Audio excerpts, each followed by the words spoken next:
நீங்கள் பார்த்துக் கொண்டிருப்பது உங்கள் விஜய்.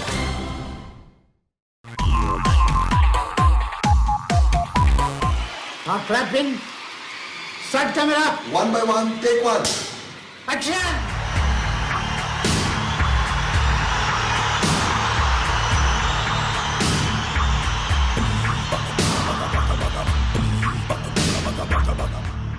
உத்தம வில்லன் நம்ம கமல் சாரோட அடுத்த படம்.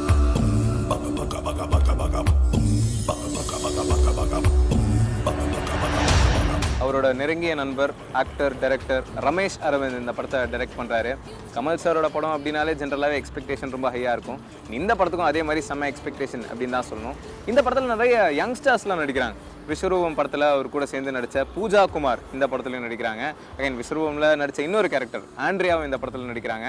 அதையும் தாண்டி மரியான் படத்தில் நம்ம தனுஷ் கூட வந்து ஜோடியாக பண்ணியிருப்பாங்க. ரொம்ப சூப்பராக நடிச்சிருப்பாங்க. ரொம்ப ஒரு பியூட்டிஃபுல் ஆக்ட்ரஸ் அப்படின்னு சொல்லலாம். பார்வதி மேனன். இன்னும் கொஞ்ச காலம் பொறுத்தாதா என்ன அவசரம் சொல்லு கண்ணே, இன்னும் கொஞ்ச காலம் பொறுத்தாதா என்ன அவசரம் சொல்லு கண்ணே. அவங்களும் இந்த படத்தில் நடிச்சிருக்காங்க. So 3 heroines. இதை பற்றி நம்ம ரமேஷ் அரவிந்த் சார் வந்து என்ன சொல்கிறார் அப்படின்னா, கமல் சார் கூட சேர்ந்து இந்த மாதிரி யங் ஆக்டர்ஸ்லாம் நடிக்கிறத பார்க்கும்போது ரிஹர்சல்லாம் நிறைய பண்ணியிருக்காங்களா இந்த படத்துக்காக. ஸோ ரிஹர்சல் அதெல்லாம் பார்க்கும்போது வந்து கிட்டத்தட்ட ஸ்டூடெண்ட்ஸ் வந்து ஒரு டீச்சர் கூட வந்து ஒரு ட்ராமா ஸ்கூலில் கற்றுக்கிட்டா எப்படி இருக்கும் அந்த ஃபீல் தான் வருது. ஏன்னா கமல் சார் வந்து ஒரு டிஃப்ரெண்ட்டான சீன் நடிக்கிறதுக்கு முன்னாடி அவ்வளோ ப்ரிப்பேர் பண்ணிக்கிறாரு. அவ்வளோ கஷ்டப்பட்டு அவ்வளோ சீரியஸாக பண்ணுறாரு. ஸோ அவரோட நடிப்பை அவரோட அந்த சீரியஸ்னஸ்லாம் பார்க்கும்போது இவங்களுக்கும் செம்ம மோட்டிவேஷனாக இருக்குது, எங்கள் செட்டில் எல்லாருக்குமே செம்ம மோட்டிவேஷனாக இருக்குது அப்படின்னு சொல்லியிருக்காரு.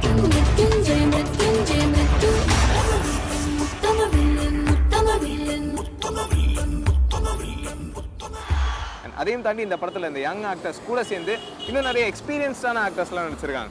யாரெல்லாம் அப்படின்னு கேட்டிங்கன்னா, நம்ம ஜெயராம் சார் நடிச்சிருக்காரு. இதுக்கு முன்னாடி பஞ்சதந்திரம் நிறைய படங்கள்ல நம்ம கமல் சார் கூட வந்து ஜெயராம் சாரோட கெமிஸ்ட்ரி வந்து ரொம்ப சூப்பராகவே இருக்கும்.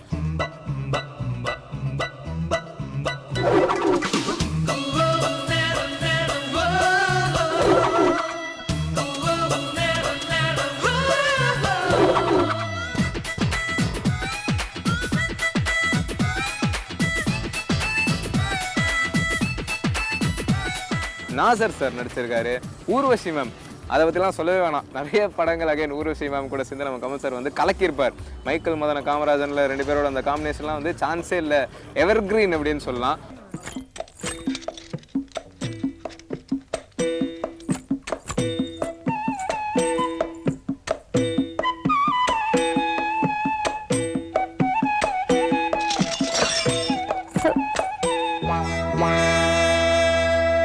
திரிபுர சுந்தரி இல்லை, நீ திருட்டு சுந்தரி. ஓடண்டா நில்லு. நான் போலை. இதங்க அப்பா தானே? நான் சொல்றத கேளுங்க. எதுக்கு கேட்கணும்? எனக்கு அப்பவே சம்சயம். அதுக்கு தான் அங்க வந்து எம்எல்ஏ ஈஷினாயா நீ? அப்படிலாம் சொல்லாதீங்க. நான் இதை திருப்பி வைக்க திருப்பி வச்சாலும் நிமித்து வச்சாலும் திருட்டு தான் கேட்டா. இந்த மாதிரிலாம் பேசாதீங்க. நான் மானசி தற்கொலை பண்ணிடுவேன். ஓ, நான் கொலையே பண்ணிடுவேன் கேட்டா. இந்த பாருங்க, சத்தியமா நான் திருடலை. என் பாட்டி இருக்காளா? இந்த தாத்தா பாட்டி கதையெல்லாம் என்கிட்ட சொல்லிட்டு இருக்காத நீ. இந்த பாருங்க, என் பாட்டி தான் திருடுவாள். அதெல்லாம் திருப்பி கொண்டு வந்து வைக்கிறதா என் வேலை. என் தலை எழுத்து. இந்த பாருங்க, திருடுற பாத்தீங்களா? பாட்டி. கே பாலச்சந்தர் சார் கமல் சாரோட குரு. அவரோட எல்லாமே வந்து அவர் தான் அப்படின்னு சொல்லலாம். கமல் சாரோட இன்ட்ரடியூஸ் பண்ண ஒரு டைரக்டர். அவரும் இந்த படத்தில் ஒரு இம்பார்ட்டன்ட் கேரக்டர் பண்ணியிருக்காரு. அப்புறம் விஸ்வநாத் சாரும் இந்த படத்தில் ஒரு இம்பார்ட்டன்ட் கேரக்டர் பண்ணியிருக்காரு அப்படின்னு சொல்லியிருக்காங்க. ஸோ நிறைய விஷயங்கள், ஒரு யங் கேஸ்ட் க்ரூவும் இருக்குது, ஒரு எக்ஸ்பீரியன்ஸ் கேஸ்ட் க்ரூவும் இருக்குது. ஸோ கண்டிப்பாக இந்த படம் வந்து ரசிகர்களோட எல்லா எதிர்பார்ப்புகளையும் பூர்த்தி செய்யும் அப்படின்றதுல எந்த சந்தேகமும் இல்லை. All the best Kamal sir.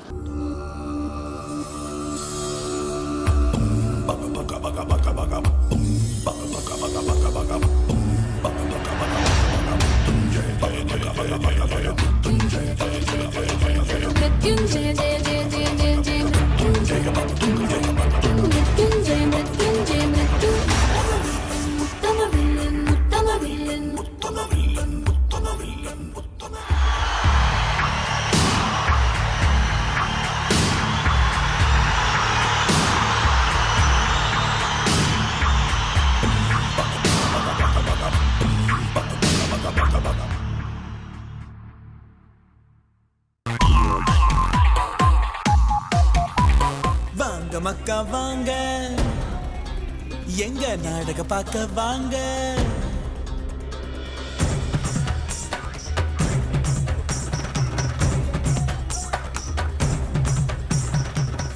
Kaaviyathalaivan இது வந்து ஒரு சுவாரஸ்யமான நாடக கலைஞர்கள் ஒரு 1940 காலகட்டத்தில் பேக்ரவுண்டாக வச்சு நடக்கிற ஒரு விஷயம். ரொம்ப இன்ட்ரெஸ்டிங்கான ஒரு டைம் அது.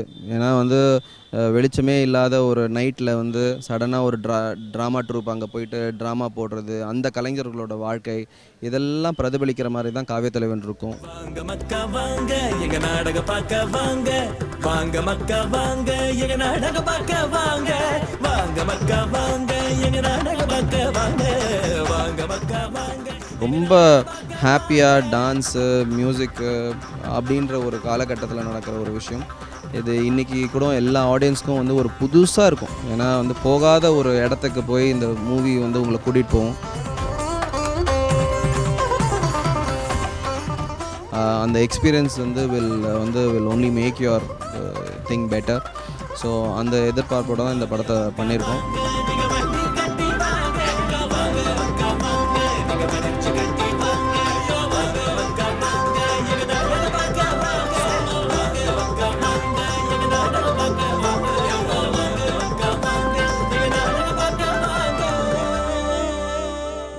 நவம்பர் 14 அன்னைக்கு ரிலீஸ் ஆகுது.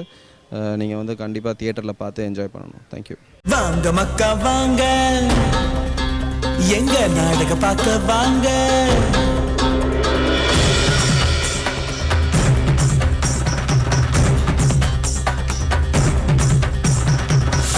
ஆமாண்டி, நாங்க நாடகக்காரங்கடி. ஒரு நாள் நானும் ராஜபாட்டா மேடையில நின்னு கைத்தட்டல அல்லணும்டா. மதுரை ஜில்லாவிலேயே நான் தாண்டா பேர் போன ராஜபாட்.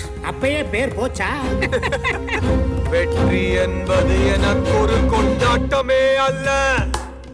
நான் காளியோட பாட்டு கடிமை. அவரோட வித்தை கடிமை. என் நிறவுகளையும் செய்யாக்க நினைக்கிற உடம்பும் மனசும் ஒரே லயத்துல ஏங்கினாதான் அது நடிப்பு.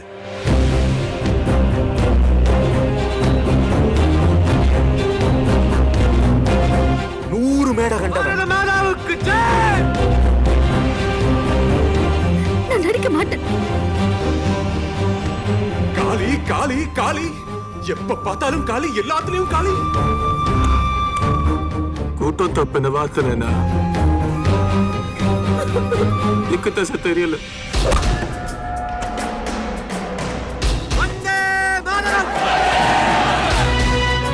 தட்டி கேட்டா தேச விரோதமா?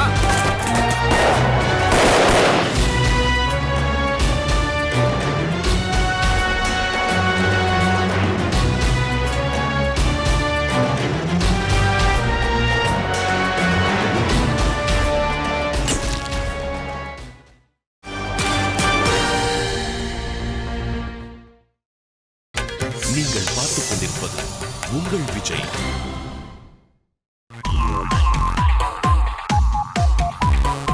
உன்னால் முடியும் தம்பி தம்பி, உனக்குள் இருக்கும் உன்னை நம்பி. உன்னால் முடியும் தம்பி தம்பி, அட உனக்குள் இருக்கும் உன்னை நம்பி. கால் நூற்றாண்டுக்கு மேலாக நம்மை எல்லாம் வழிநடத்தி நெறிப்படுத்தி சமூக பொறுப்புள்ள மனிதர்களாக உலகுக்கு அடையாளம் காட்டியிருக்கும் ஒப்பாரும் மிக்காரும் இல்லாத நம் அன்பு தலைவரை இந்த மணிவிழா பிறந்த நாளில் புராணங்களில் இதிகாசங்களில் கண்ட காட்சியெல்லாம் விஞ்ஞான உலகிலே சாத்தியமாகும்.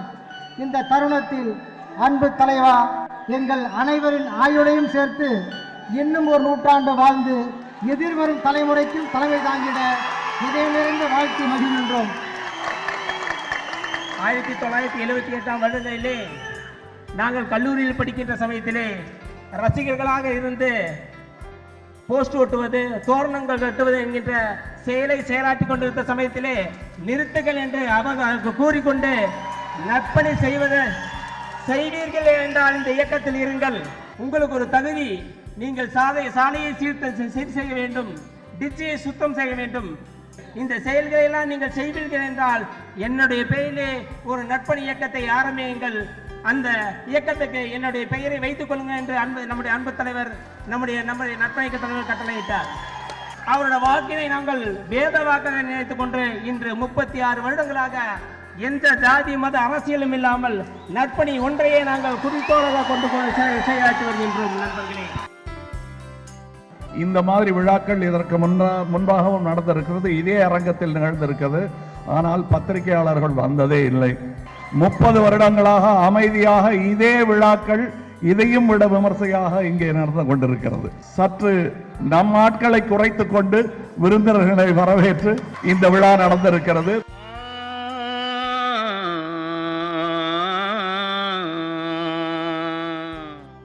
நற்பணிகளை மட்டுமே நாம் செய்து கொண்டிருந்தோம். இங்க என்னது இது, ஒரு அரசியல் கட்சி சமாதானம் மாதிரி தையல் மிஷின் கொடுக்குறாங்க, இந்த ரத்த தானம் பண்றாங்க, இந்த பத்திரங்கள் கொடுக்குறாங்க, இது எதை நோக்கி போகிறார் என்று 30 வருஷமாக என்ன சந்தேகப்பட்டுக் கொண்டிருக்கிறார்கள்.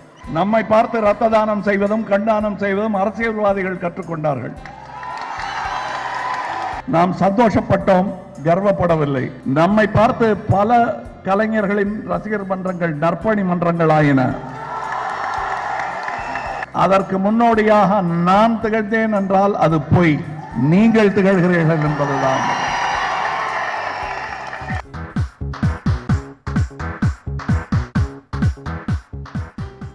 என்னுடைய பேச்சை கேட்டு அது செயலாக மாற்றி சாத்தியம் என்பது சொல்லல்ல செயல் என்று செய்து காட்டியவர்கள் நீங்கள். 10 வருடமாகவே என்னுடைய ரசிகர்கள் ரகசியமாக என் கையை பிடித்துக் கொண்டு, நம்மள பல பேர் சொல்லுவாங்க அரசியலுக்கு வரணும்னு, தயவு செய்து வந்துடாதீங்க என்று பலமுறை என்னை கேட்டு, நமக்கு இப்ப இருக்கிற பெருமை அங்கெல்லாம் போனா வராதுன்னு என்று எனக்கு புத்தி சொல்லும் தோழர்களாக, தொண்டர்களாக, தோளுக்கு மிஞ்சிய தோழர்களாக நீங்கள் வந்து விட்டீர்கள். அதில் எனக்கு சந்தோஷம். நற்பணி இயக்கமாக மட்டுமே இது இருக்க வேண்டும், எனக்கு பின்னும் இயங்க வேண்டும் என்பதை சொல்லிக் கொண்டே இருக்கிறேன். அதில் இன்னொரு வார்த்தையும் இந்த நாளில் சேர்த்துக் கொள்கிறேன், நமக்கு பின்னும் அதை இயங்க வேண்டும். இன்று தங்கவேலு பேசும் பொழுது என் தகப்பனார் யோசித்தார் சினிமாக்காரன் கூட்டத்தில் போறேன்னு, ஆனால் இன்று என் பெண் எனக்கு சான்றிதழ் தந்திருக்கிறாள் என்று சொல்லுகிறாரே, அது பேரன் கொள்ளு பேரன் வரை செல்ல வேண்டும். எங்க கொள்ளு தாத்தா யார் தெரியுமா? இந்த கட்டடம் பெருசா இருக்க, இது கட்டுறதுக்கு ஒரே ஒரு செங்கல் கொடுத்தவர்னு சொல்லணும். இங்கே இருப்பவர்கள் எதுக்காக ஒவ்வொரு தையல் மிஷினா கொடுக்கிறேன்னாங்கன்னா, அவங்க இங்க நற்பணி செய்தவர்களுக்கு சம்பள நாளே இதுதான். இன்னைக்கு இங்க வந்து பார்த்துட்டு சரியா கூட பார்க்காம ஓகே ஓகேன்ற பாருங்க, அதுதான் அவங்களுக்கு வாழ்த்து. நான் ஒவ்வொரு முறையும் சொல்வேன், பல கோடி ரூபாய்கள் ஒரு நடிகனாக நான் சம்பாதித்த கோடி அளவு கிட்டத்தட்ட கொடுத்துருக்கீங்க. அது என்னால் முடியாது. நான் டாக்ஸும் கட்டி, வீடும் கட்டி, பொண்டாட்டி பிள்ளைகளையும் பார்த்துக்கிட்டு, நல்ல சட்டையும் போட்டுக்கிட்டு, மிச்சம் இருக்கிற காசு எவ்வளோன்னு பார்த்தா ஜாஸ்தி இருக்காது. அதுவும் நான் எடுக்கிற சினிமா மாதிரி எடுத்துட்டு எல்லாத்தையும் சினிமாவில் போட்டுட்டு கடைசியில் தர்மம் பண்றதுக்கு எவ்வளோ இருக்குன்னு பார்த்தா ஒன்றும் இருக்காது. ஆனால் கிட்டத்தட்ட 20 கோடி ரூபாய்களை தாண்டி from 1990 to 1914 நான் சொல்ற கணக்கு வந்திருக்கிறது. ஒவ்வொரு ரூபாய் நோட்டும் வேர்வையில் நனைந்த ரூபாய் நோட்டுகள். அது நான் கொடுத்த ரூபாய் ரொம்ப கம்மி பர்சன்டேஜ் தான், நீங்க கொடுத்த ரூபாய் தான் மேல் தோங்கி நிற்கிறது. அந்த விழா தான் இது.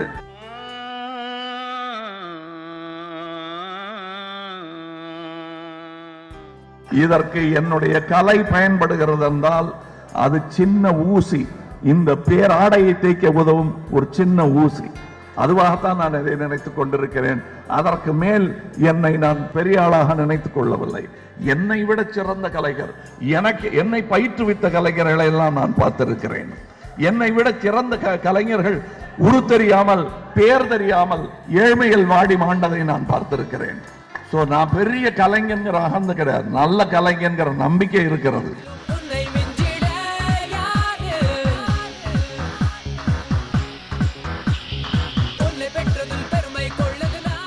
ஒரு கலைஞர் அந்த பெருங்கூட்டத்தில் என்ன சேர்த்துக்கிட்டீங்க. அடுத்து இவன் நல்ல மனிதன், நேர்பட வாழ்ந்தான் என்று சொல்ல வேண்டும். நான் கலைஞன், அவர் சினிமாவிலும் நடித்தான் என்று சொல்ல வேண்டும். அதுதான் எனக்கு பெருமை. அந்த பெருமையை சேர்க்கும் எனது வீட்டு சொந்தக்காரர்கள், எனது பிள்ளைகள், எனது சகோதரர்கள் நீங்கள். இப்பொழுது பெற்றால்தான் பிள்ளையா இயக்கத்தின் மூலம் 2000 பிள்ளைகளுக்கு நான் தகப்பன். அந்த பிள்ளைகள் பிழைக்குமா என்று சந்தேகப்பட்டுக் கொண்டிருந்தோம் 5 வருடம் முன்பு. இன்று நான் வக்கீலுக்கு படிக்க போகிறேன், டாக்டருக்கு படிக்க போகிறேன் அப்பா என்கிறார்கள் என்னை பார்த்து.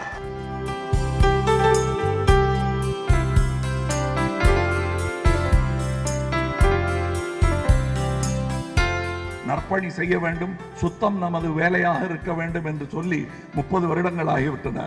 சொன்ன மறுகணத்தில் அடுத்த மாசமே இடுப்பளவு சாக்கடை நீரில் ஒரு பக்கெட்டுடன் இறங்கிக் கொண்டு அதை மொண்டு வெளியே ஊற்றும் போட்டோவை எனக்கு அனுப்பி வைத்த அந்த தொண்டர்கள் தான் இன்றைய இந்த இயக்கத்தின் தலைவர்கள். அவர்களுக்கு நன்றி சொல்லும் விழாவாகத்தான் இன்று இந்த பிறந்த நாள் விழாவை நான் ஒவ்வொரு வருடமும் கொண்டாடி கொண்டிருக்கிறேன். இதுல பளபளப்புக்காகவோ சென்சேஷனலிசத்துக்காகவோ செய்யல. ஒரு நாளைக்கு எப்படி ஆபீஸ் டேன்னு கொண்டாடுவாங்க இல்லையா எல்லாரும் கேக் வெட்டி, அந்த மாதிரி நம்மளுடைய ஆபீஸ் டே. இது சிலை வைப்பதற்காக நாம் செய்யவில்லை, நாம் செய்தோம் என்ற பெருமையை தவிர வேறு நமக்கு இதில் வேறு ஒன்றுமே இல்லை. இன்னும் சொல்ல போனால் இதே மேடையில் இதே ரசிகர்களுக்காக ஜெயகாந்தன் போன்றவர்கள் வந்து அமர்ந்து உங்களுடன் பேசியிருக்கிறார்கள். அவர் சினிமாக்காரர்களை பற்றி எல்லாம் எப்படி பேசுவார், ஏன் கொஞ்சம் தவறு செய்யக்கூடும் இவர்கள் என்ற சந்தேகம் இருந்தாலே எப்படி சாடுவார் என்பதெல்லாம் ஊருக்கே தெரியும். அவர் இங்கு வந்து அமைதியாக உங்களை பார்த்து கண்கலங்க உங்களை பாராட்டி விட்டு சென்றார் என்பதுதான் உங்களுக்கெல்லாம் முன்பே கிடைத்த மெடல். அந்த மெடல், அந்த சர்டிபிகேட் எல்லாம் இன்று மாண்புமிகு பிரதம மந்திரியிடமிருந்து உங்களுக்கு கிடைத்திருக்கிறது. இது என் பெயரை குறிப்பிட்டிருக்கிறார்கள், ஏன்னா டக்குன்னு அத்தனை பேரையும் சொல்ல முடியாது இல்லையா, அதுக்காக என் பெயரை சொல்லி இருக்கிறார்கள். அதை மாத்திரம் ஞாபகம் வச்சுக்கங்க. என் பெயர் அங்கே சொல்லப்படும் போதெல்லாம் என்னைத்தான் சொல்லுகிறார்கள் என்று நீங்கள் நினைக்க வேண்டும். அப்படி நினைத்தால்தான் நமது வேலை தொடரும்.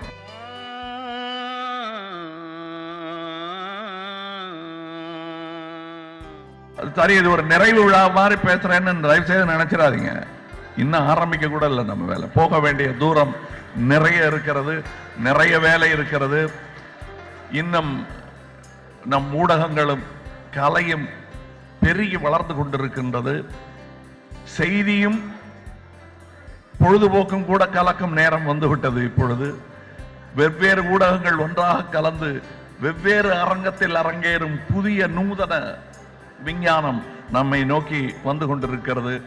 இதே ஒரு 15 வருடத்திற்கு முன்னால் பேசும்போது இணையதளம் என்று ஒன்று இல்லை. 20 வருடத்திற்கு முன்னால் வரும் என்பதை உங்களிடம் சொல்லி இருக்கிறேன். அதற்கு ஆயத்தப்பட்டும் இருக்கிறோம் நாம் என்பது உங்களுக்கு தெரியும். இன்று சுத்தமாகும் வீடு, நாளை சுத்தமாகும் நாடு என்று நம் சார்பில் பெரிய பெரிய போர்டு வச்சிட்டு இருக்காங்க பல ஊர்களில். அவர்களுக்கும் நன்றி.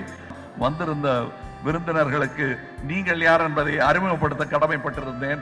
அதனால் பாதியை சொல்லி முடித்திருக்கிறேன். மீதியை உங்கள் செயல்கள் சொல்லட்டும் என்பதை சொல்லிக்கொண்டு என் பிறந்த நாளை பயனுள்ளதாக்கிய உங்களுக்கு நன்றியை சொல்லிக்கொண்டு விடைபெறுகிறேன். வணக்கம்.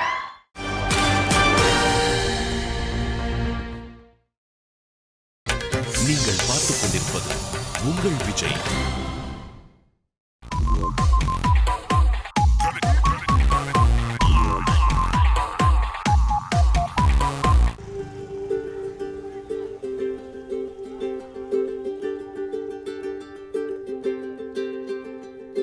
ஆகாயம் தீப்பிடிச்சா நிலா தூங்குமா, நீ இல்லா நேரமெல்லாம் நெஞ்சம் தாங்குமா.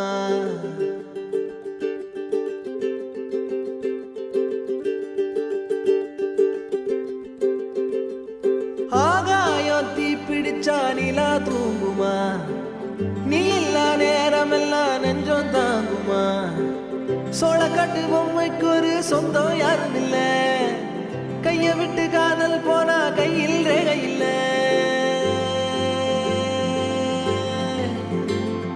கண்ணுக்குள்ள இப்போ கடல் கசிவத பாரு, ஒண்ணுக்குள்ள ஒண்ண வந்து சேரு. கண்ணுக்குள்ள இப்போ கடல் கசிவத பாரு, ஒண்ணுக்குள்ள ஒண்ண வந்து சேரு.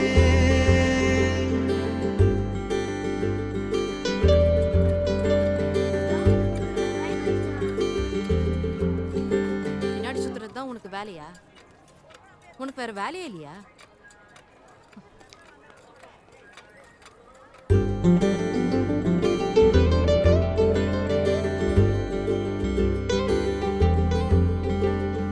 வாட வாடகைக்கு காதல் வாங்கி வாழவில்லை யாரும், என்ன மட்டும் வாழ சொல்லாதே. உடம்புக்குள்ள உசுர விட்டு போக சொன்ன நீதான், உன்னை விட்டு போக சொல்லாதே. காணுகின்ற காட்சி எல்லாம் உந்தன் பூமுகம், அது எந்த ஞாபகம். கண்ணுக்குள்ள இப்போ கடல் கசிவத பாரு, ஒண்ணுக்குள்ள ஒண்ணா வந்து சேரு.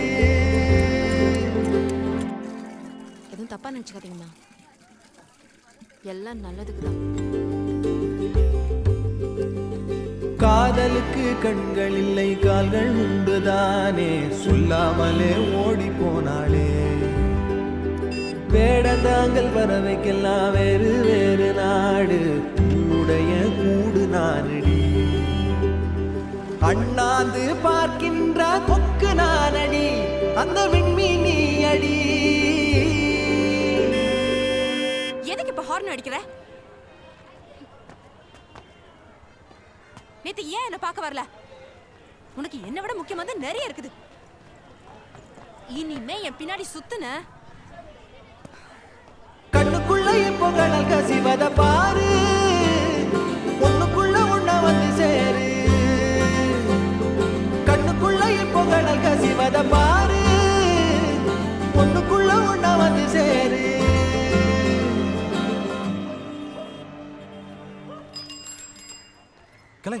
கலை ஒரு நிமிஷம். எனக்கு உன்னை மட்டும் தாண்டி பிடிக்கும். நம்பிட்டேன். ஏய், உங்ககிட்ட தானே பேசுறேன். உனக்கு என்னதான் வேணும்? நீ தான் வேணும். கல்யாணம் பண்ணிக்கிறியா? அப்ப வா, வந்து பைக்ல உட்காரு. அப்பதான் கல்யாணம் பண்ணிக்குவேன். ஆகாயம் தீப்பிடிச்சா நிலா தூங்குமா, நீ இல்லா நேரம் எல்லாம் நெஞ்சம் தாங்குமா. ஆகாயம் தீப்பிடிச்சா நிலா தூங்குமா, நீ இல்லா நேரம் எல்லாம் நெஞ்சம் தாங்குமா. சோழக்கட்டு பொம்மைக்கு ஒரு சொந்தம் யாரும் இல்லை.